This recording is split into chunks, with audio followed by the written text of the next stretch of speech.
We're not getting anyway. Hola.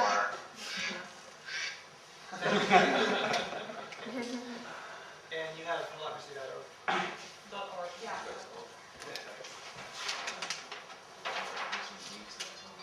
You have a whole page for that. So I get 10 minutes. The thing I want to tell you about, which I will tell you more about here tomorrow at 4 o'clock, is to have a gender awareness in the work you're doing. And it can either be from a few different perspectives. It's very popular in the integral movement to talk about masculine, feminine energies, and that can be very useful whether you're doing something one-on-one or in a larger group in an organization where it's the flux and flow of energies going, what's needed. But also to be aware of the gender roles. For example, if you're working in another country, like what level of development are they at, and how does that affect the gender roles? And is it even efficient for me to try to manipulate that at this point, or maybe just support them in what they're doing? So just to have the whole gender awareness, and I'll talk a lot more about all that tomorrow. Thank you. Thank you. Thank you. Would you give us a minute on theory U? Sure. Okay, theory U, not from a professional perspective, I'd say, but sure. So, so I followed basically all the work that was together with that previously with Jaworski and the General Consulting, that go like probably with Shaman. And so what I can say is there's a whole, Jesse talked about the learning process in loop backwards, and that was developed like in the end of the 70s.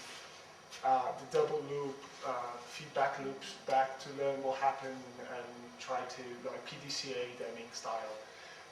And what Sharma and the others are bringing is learning from the future as it emerges. Because all the learning loops are looking what happened in the past, experiencing etc., analyzing whatever, and then bringing to a specific learning point, and then again going again and again and again. So learning from the future as it emerges is a form of tapping to emergence. So it also connects with the tapping to collective intelligence, see how things emerge, and from that point learn. So more learning from the source, I would say, and that where the U kind of comes from, this moment of sensing or cross-sensing, collective sensing. Great. Yeah, so this is a really powerful, for those of you that are not familiar with it, this is a very powerful and very widely used tool in organizational and societal transformation. And it is increasingly being used around major sustainability initiatives and just social change initiatives. So you should be familiar with it. It's one of the kind of preeminent social technologies that are making their way. And that's theoryU.com, right? And Presence Institute? The 4 fields of group development that we did on the first night is part of the foundation of Presence and Theory U. Is everybody gone? Please. I have a weird insight. Bring it I on. really want to share. Bring it on. I just thought of it. I don't know if people here are familiar with the work of Richard Tarnas, but he has made a huge study, I think over 3 decades or something, exploring the empirical relationship between the activities on Earth, the human activities, and the movement of the planets, basically astrology. And I think, like also for influencing larger societal processes, these insights are maybe crucial.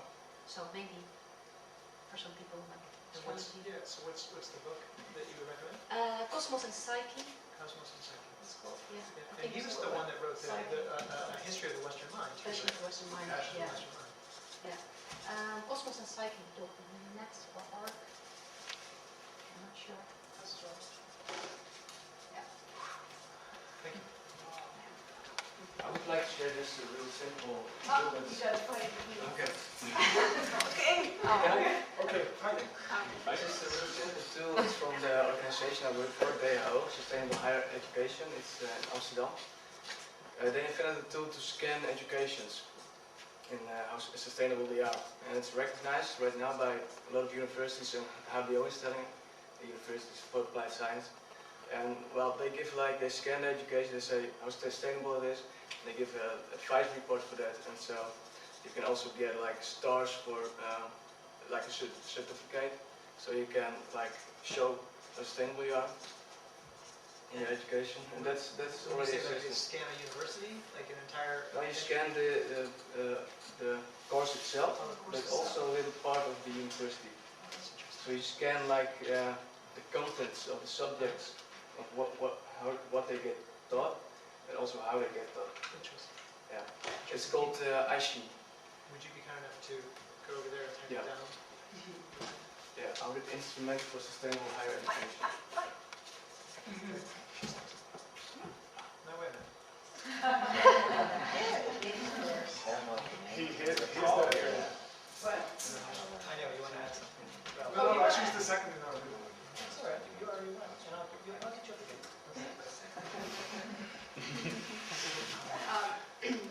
I just wanted to give you a little more information about the 5 wisdoms and how they've been used. In terms of personal development, we've used them a lot for emotional intelligence. The particular genius of the 5 wisdoms is the neurosis and the wisdom are right there together. And there's a whole series of exercises where you go completely into your neurosis and develop your neurotic mantra and mudra, and then you go into your wisdom and do your wisdom mantra and mudra. So those are kind of sort of playful ways of coming into your wisdom, and it's really fun. We've also used the 5 wisdoms in developing relationships, and there are 4 aspects to it. Having an authentic presence that embodies the 5 wisdoms, that you have energetic exchange with whoever's in front of you, so you understand them at an intuitive level, that you have clear perception, unbiased perception. Okay, and then there's organizations and schools and all sorts of things. It's in your book? Some of it's in the book and on my website, 5wisdomsinstitute.com. I'm going to be very brief because I didn't, the second thing we chose, well, it's a very basic thing. It's listening. So I don't have a whole pitch on this or anything. Yeah. Okay, plus, go ahead. Okay, well there's 4 types of listening. There's reactive listening, active listening, passive listening, and proactive listening. I'm going to leave it at that. That's just one quadrant on listening that you can actually experience. You have a good resource. first. That would be me. Great. Plus theory U. What's that? Theory U. Theory U has work on listening as well. Yeah, going down in U is all about listening and how you listen on day for network. Certainly.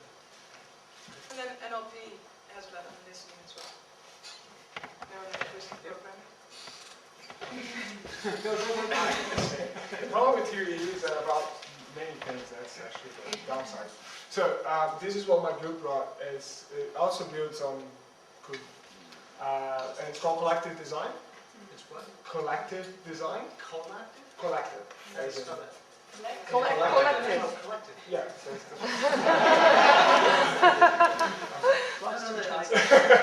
it's my emphasis is really bad in English. So collective design. So it's kind of the same of what Koen was saying. I'm dropping some other names so you can ask Dr. Google about it. So collective design, participatory design, co-design, chaotic design, all design styles.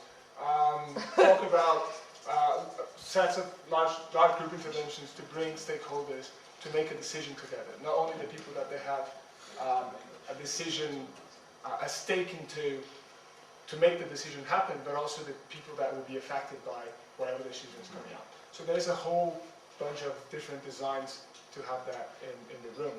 So you can open space. Third design. Yeah. co-design. Co-design. Yeah. Maybe cradle to cradle as well?